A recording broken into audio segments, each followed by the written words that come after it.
Entendeu? Não tem essa. É outra dimensão o jogo, como disse o Crespo. Ele falou que o dinheiro encurta a distância, mas não tem dinheiro, não temos dinheiro, Arnaldo. A entrevista é brilhante, não é só esse trecho, não. São todos. E acho que tem uma...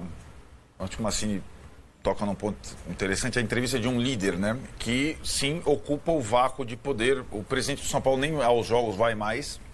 O diretor do futebol não tem ido. E acho que o Crespo mudou a postura dele. Ele volta ao São Paulo não querendo assumir broncas que não seriam dele, extra-campo, e muda a postura depois do jogo Palmeiras e São Paulo no Morumbi. Ontem ele, quando vem esse jogo, ele já entra dando uma solada. Porque ele sentiu aí que a instituição estava muito fraca, né? E que se ele não entrasse com uma postura de líder, o time todo dele, todo o trabalho, os jogadores se iam desmobilizar. Porque uma diretoria fraca significa São Paulo e Palmeiras no Morumbi, né? Então, num jogo em que ele faz de tudo para enfrentar o melhor time do Brasil, acontece o que aconteceu. Foi a primeira vez ali que ele fala de arbitragem e começa a tocar em outros pontos. E isso vem se incrementando, se você reparar, a cada entrevista. Ontem foi Eu cobrei isso dele ontem. Sim. E ele veio no programa de ontem. Ele veio e assumiu. E assim, se você vê a postura, a clareza, né? Até o terno com a lapelinha do São Paulo parecia o presidente ou o dono do clube. Tamanho conhecimento e a facilidade de expressar todo o diagnóstico, não só sobre o atual estágio do São Paulo no cenário do futebol brasileiro. E aí ele não está colocando a distância do São Paulo para os dois principais como um problema. É só uma constatação momentânea, é o que ele fala. Não adianta mirar... Pode ter até um dia uma semifinal lá, São Paulo e Palmeiras na Libertadores, e ter jogo, São Paulo eliminar o Palmeiras, como ele eliminou algumas vezes nesse período todo, como foi na Copa do Brasil, mas ele está dizendo, ele está projetando o que é um clube e o que é outro neste momento. E ele falou, não é um ano por outro, não é... E esse tipo de comunicação, se é do presidente do clube no início do ano, a gente está falando de outro cenário do São Paulo Futebol Clube 2025. Mas o presidente do clube nunca foi capaz de falar. E mais que isso, Leonardo, é a sensação de que não está adiantando nada. Exato. Mas aí que tá. Mas para quem está trabalhando dia a dia no São Paulo, e não é só o Crespo que está falando. O Luiz Gustavo, depois do jogo contra o Vasco, dá uma entrevista muito certeira sobre essa questão dos problemas internos do São Paulo. E o Luciano, no intervalo, ontem deu uma entrevista muito consciente sobre como o São Paulo virou a chacota do campeonato. Em termos de... A chacota do campeonato tem nome e sobrenome. São Paulo Futebol Clube. É a chacota. Fazem o que bem entender. Né?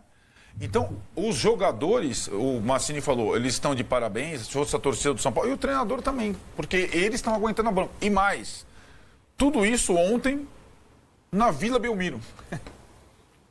Que não deixa de ser a coisa mais chocante desse final de temporada. O São Paulo se matando por uma vaga na pré-Libertadores, que, aliás, ele não sabe se vai poder jogar no seu estádio se classificar, jogando no campo do Santos. Tava lá... O campo do Santos é muito simbólico. Tava lá, enquanto dava uma entrevista, estava o Pelé lá né, tem lá... O Santos já foi o clube do Pelé, velho. Quando discutia a espanholização, não tem... Como é que era? Era o Santos e mais alguns. Santos e Botafogo, Santos e o Palmeiras, né? Hoje o Santos está lutando de novo para não cair, com o Neymar de volta. Então o futebol é cíclico. E acho que o Crespo, ele coloca... É aquilo. Ele não coloca nem de longe o São Paulo acabou. Não.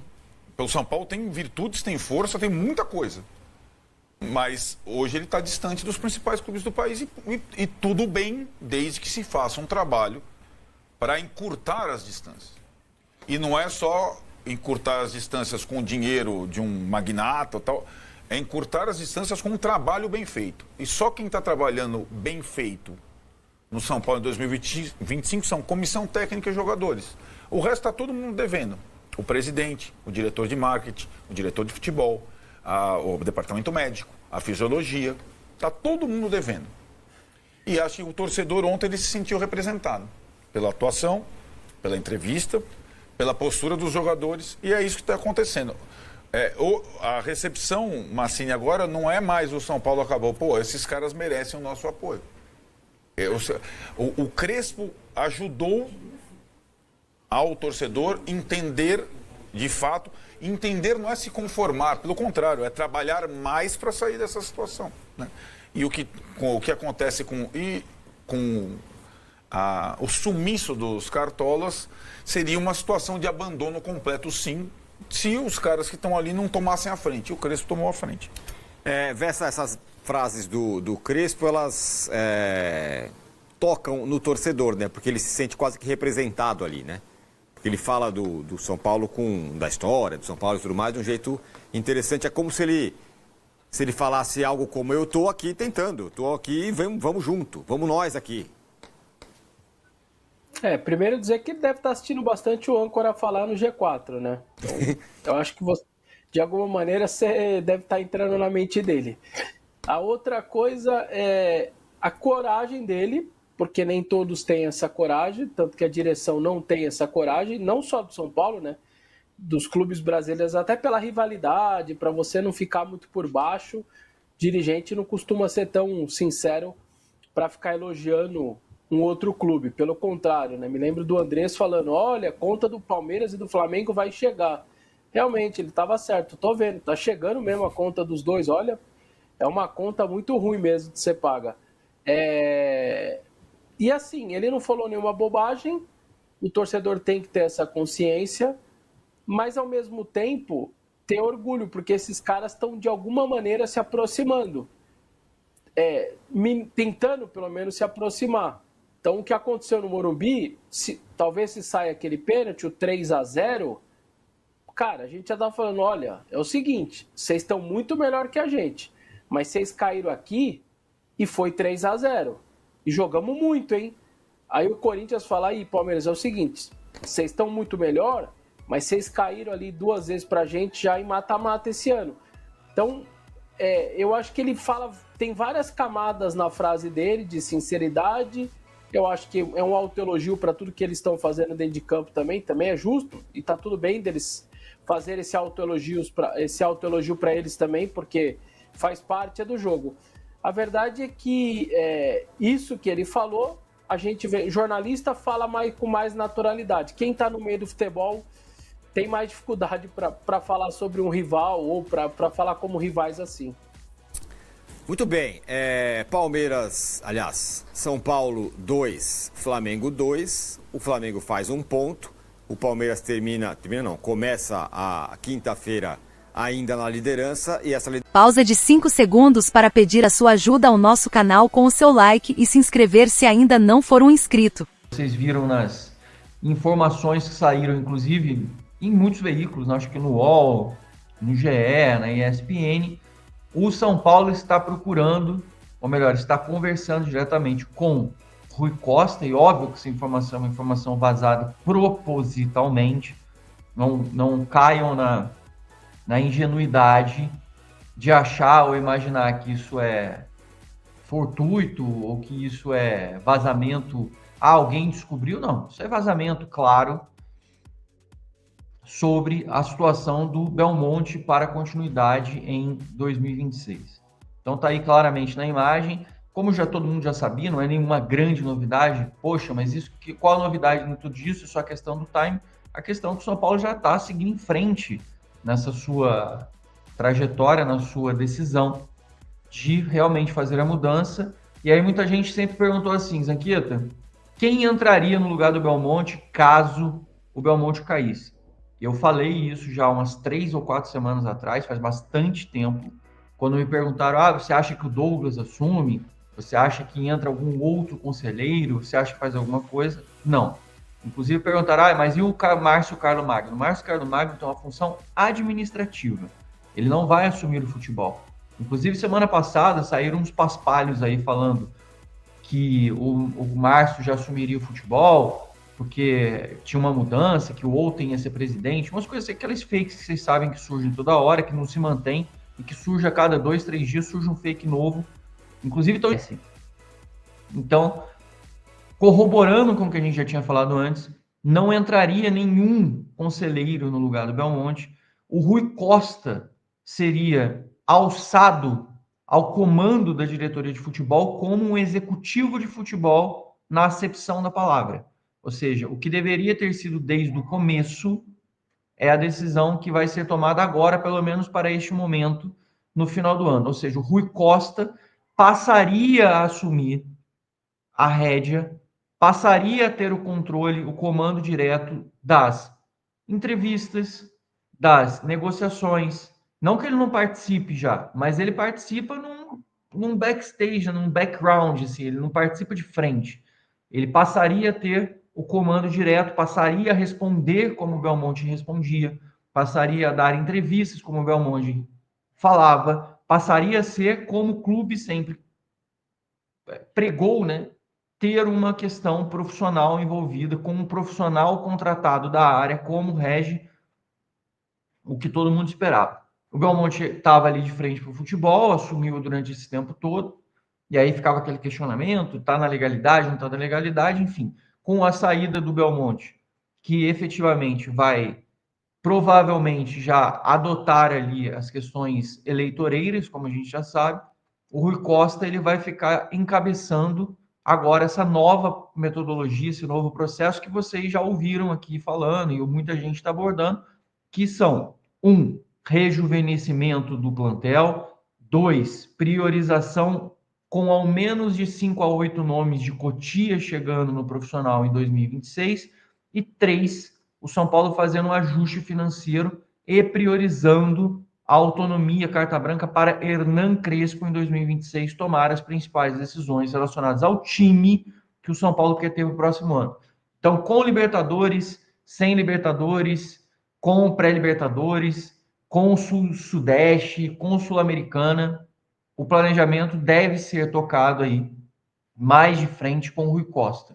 Esse alinhamento ele funciona como? O Márcio Carlo Magno segue sendo cabeça do processo, mas o Rui Costa, que é o homem do futebol, está acostumado, sabe lidar com os atletas, vive esse dia a dia, ele ficaria de frente para o processo com os jogadores, com essa metodologia toda.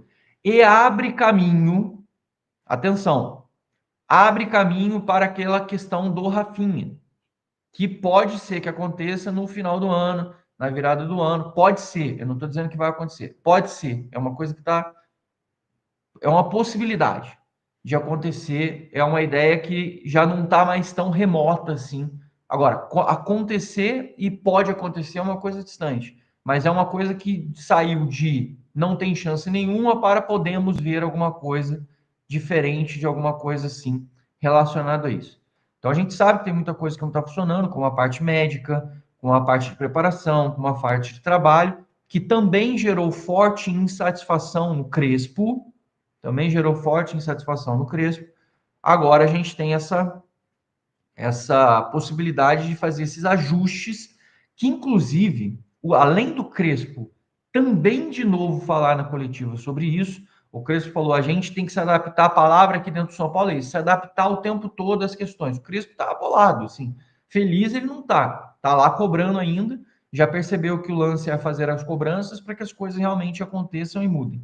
Então o Crespo fez essas cobranças públicas, mais uma vez o microfone na coletiva de imprensa, no pós-jogo, na vitória do Vasco, porque muita gente está falando, ele está falando isso para tirar o foco, porque ele também tem problema dele. Ele falou contra o Bahia, ele falou contra o Vasco, e o Crespo está certo, gente. O Crespo tem que ser a pedra fundamental. Você bota assim, ó, é igual quando você vai chegar numa cidade, você vai lá, você começa por onde? Você bota lá uma igreja, aí você vai lá, bota uma polícia, você vai fazer não sei o quê. A pedra fundamental de 2026 é isso. O início do que a gente quer construir, montar para 2026, tem que ser você saber o técnico que você quer, o planejamento que você tem, a métrica financeira que você tem prevista, o que você almeja para o ano. Tudo isso tem que estar muito claro, principalmente num ano em que o calendário está alterado, todo mundo vai sofrer uma adaptação, muitas mudanças vão acontecer no cenário de futebol brasileiro, e tende a priorizar premiar e beneficiar principalmente os clubes que estiverem mais organizados. Quanto mais organizado o time num calendário mais espaçado, mais corrido e com jogos em que você pode ser eliminado na Copa do Brasil, porque serão jogos únicos, você tem um Campeonato Paulista com menos jogos e rebaixamento, ao mesmo tempo que está rolando um Campeonato Brasileiro, pode estar acontecendo uma pré-Libertadores, ufa, não vai ser fácil. A gente tem que estar muito, muito, muito preparado e muito, muito, muito calcado no planejamento real. E não é planejamento na palavra jogada no vento. Tem gente que fala planejamento como se fosse uma coisa assim jogada ao vento. Não, não é uma palavra jogada ao vento. Planejamento tem que ser concreto. Você tem que fazer a projeção, você tem que pensar no que pode acontecer, você tem que executar muito bem executado, acompanhar o dia a dia muito de perto, fazendo um follow-up, para poder essa coisa funcionar de uma forma realmente profissional, para que as coisas realmente funcionem e deem tudo certo. Beleza? E o Luiz Gustavo também, não posso esquecer, falou duro, porque falou, óbvio que, mas ele falou num contexto do jogo, não sei o quê, mas ele falou, inclusive, sabemos que o São Paulo tem muitas mudanças necessárias a serem feitas. Quando você vê um jogador, mas ele é um dos líderes do elenco aqui. Sim, eu até enfoquei isso numa matéria no blog do São Paulo ontem à noite, inclusive, sobre esse assunto, mas é importante, porque mostra que quando os caras foram conversar com eles, e isso a gente abordou aqui, os jogadores foram conversar com os diretores, quando os diretores estiveram lá, aí não é só aparecer, aparece o Márcio, aparece o Júlio, aparece todo mundo, tá lá todo mundo falando, os caras falam assim, beleza, mas a gente sabe que tem muita coisa aqui dentro que tá errada, também precisa mudar. Não é só o campo precisa melhorar, os jogadores precisam render mais, a mentalidade dos caras, o mental, o psicológico, o foco, muita coisa precisa mudar. Mas também precisa mudar a metodologia, o entendimento. Olha só, não está funcionando tal coisa, não dá para sobrar só para o técnico e para o jogador. Tem que mudar determinado departamento, tem que fazer determinada alteração, tem que fazer determinado ajuste. Isso se chama profissionalismo.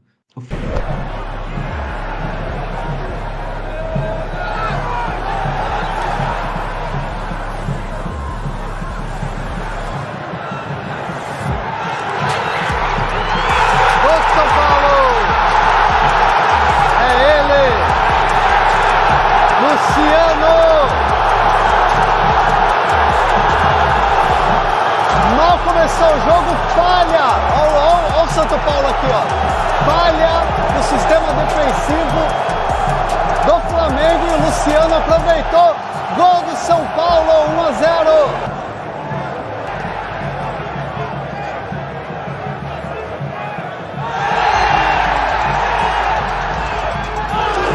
Que jogadaça do Ferreirinha, hein? Jogadaça do Ferreirinha. Um gol.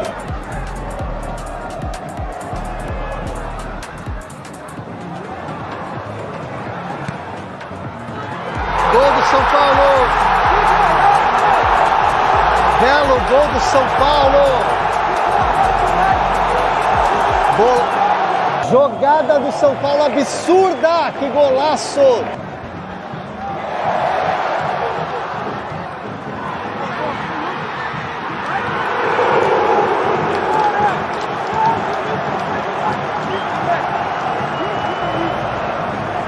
Tentou a bicicleta o Lucas, hein? Você é louco, se ele acerta, era tipo gol de Pelé.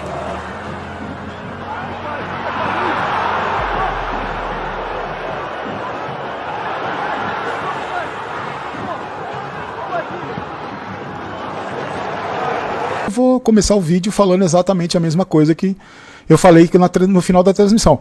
Não vou comemorar empate. Não vou comemorar empate com o Flamengo. Para mim foi um péssimo resultado. Um péssimo resultado. Foi um péssimo resultado para o Flamengo, um péssimo resultado para o São Paulo e um ótimo resultado para o Palmeiras. Eu não vou comemorar empate contra o Flamengo. Vocês me desculpem. Para mim o ano continua sendo horroroso. Um ano para esquecer. E eu não vou esquecer as vergonhas que o São Paulo me fez sentir esse ano, mesmo tendo empatado com o líder do campeonato. E também não vou comemorar porque fez 45 pontos, né? Isso aí também seria vergonhoso demais. Eu vou explicar meus motivos contra, porque assim não vai beneficiar o Palmeiras. A gente já ajudou o Palmeiras, fazendo com que ele jogasse contra a LDU na Libertadores, podem ser tetra da Libertadores, eu vou torcer contra. E eu falava o seguinte, que eu não consigo torcer contra o São Paulo, ainda mais se for pensando no outro adversário. Eu não consigo. Na hora que o jogo tá rolando, eu não consigo. Claro, se você me perguntar, Barolo, você quer que o Palmeiras seja campeão? Não quero. Você quer que o Flamengo seja campeão? Também não quero. Eu queria que o São Paulo fosse campeão, tanto da Libertadores quanto do Campeonato Brasileiro. Mas isso tá muito longe de acontecer. Eu não consigo torcer contra o São Paulo. Só que tem um detalhe mais importante para mim, na minha maneira de ver, eu quero saber se você concorda com isso. Para mim tem um detalhe muito mais importante dessa questão de ser, torcer contra o Palmeiras, torcer contra o Flamengo, mas já perdeu tanto, perde mais uma aí que tanto faz, também tá lutando para se classificar na Libertadores para passar vergonha como a gente passou esse ano. Eu entendo tudo isso, mas eu acho que tem uma questão muito mais importante aí, que é a questão financeira da Libertadores e a questão financeira da Sul-Americana. Para um clube falido, para um clube que foi destruído e continua sendo destruído por essa gente que está lá há 15 anos, faz uma brutal diferença você disputar a Libertadores e você disputar a Sul-Americana. Se bem que você pode argumentar comigo, Barolo, vai disputar a Sul-Americana e a Libertadores. A Libertadores ganha muito mais, o dinheiro cai na mão do Belmonte, cai na mão do Casares, do Rui Costa, para contratar os cabeça de bagre, para pagar salário do Oscar. Vocês têm razão. Mas se você for pensar, eu acho que essa questão da grana é muito importante para o São Paulo. E outra coisa, o mínimo que esses caras podem fazer é o mínimo do mínimo do mínimo se classificar para pré-Libertadores, gente, para pré-Libertadores, não é nem para fase de grupos, é para pré-Libertadores. Depois de um ano vergonhoso no Paulista, do ano vergonhoso na Copa do Brasil, que eu não preciso te lembrar como é que a gente foi desclassificado da Copa do Brasil, né? Pelo time da Série B com o Jandrei batendo pênalti. O Jandrei que tem contrato aí até o final do ano que vem, ele vai voltar o Jandrei. Não preciso lembrar você disso, né? Como a gente perdeu da LDU, esse time horroroso da LDU, que depois que ganhou de 3-0 do Palmeiras, virou o PSG. E a gente viu no jogo de volta que time é a LDU. A gente não precisa lembrar você do que aconteceu contra a LDU. Não preciso lembrar você do que aconteceu no clássico contra o Palmeiras. Agora vai jogar contra o Corinthians na Neoquímica Arena. Eu não preciso lembrar você do ano vergonhoso que foi. Então minimamente esses caras precisam jogar a pré-Libertadores. Tentar, pelo menos, a pré-Libertadores. E provavelmente na Vila Belmiro, né? Porque vai ter show do AC/DC. Se o São Paulo jogar, provavelmente vai ter que jogar fora do estádio. Porque o blogueirinho não vai bater o pé, usar o mando que ele tem o direito a veto. Eu duvido que ele vai fazer isso. Porque como ele destruiu o clube, ele tá fazendo qualquer coisa por dinheiro agora. Vamos lá, vamos falar do jogo. Deixa eu só dar uns recados pra vocês, ó. Camisa, quando a gente bater as metas, eu não lembro mais, acho que é 560 mil no Barolo Vídeos e 179 no Barolo Jogos. Essa camisa vai de presente pra você, essa blusa, pra quem se inscreve, comenta, participa. A lojinha do Barolo no Instagram, @lojinha do Barolo, está a todo vapor, hein? Todos os dias eu estou postando pelo menos 5 camisas, 5 peças da minha coleção. Hoje postei mais algumas, amanhã eu vou postar. Da lojinha do Barolo, você digita a lojinha do Barolo no Instagram, você encontra, tem uma equipe pequenininha que está cuidando disso para mim, não sou eu que cuido, eles estão cuidando, eu só separo as camisas para postar, então todos os dias terão 5 camisas, não só do São Paulo, tem chuteira lá, tem camisa de times internacionais, pelo menos de 5 a 10 camisas por dia eu vou postar lá.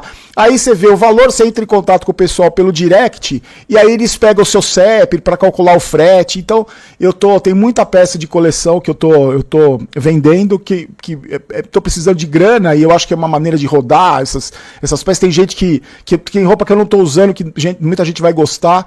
Então, lojinha do Barolo tá lá, todos os dias eu posto lá, se você puder conferir, seguir e ajudar o canal. Assim como no Pix também, se você quiser ajudar no Pix, eu não tenho vergonha nenhuma de vender minhas coisas quando eu preciso, e muito menos de fazer Pix e pedir ajuda dos amigos. Então tá aqui, se você puder ajudar, o QR Code tá na descrição do vídeo, Apoia-se, tá? Então amanhã eu vou ver se eu consigo postar uma parecida com essa aqui também, que eu tenho preta, tenho vinho dessa daqui, acho que eu vou postar uma vinho amanhã. Tem um monte de produto legal na lojinha do Barolo lá, confere lá, tá?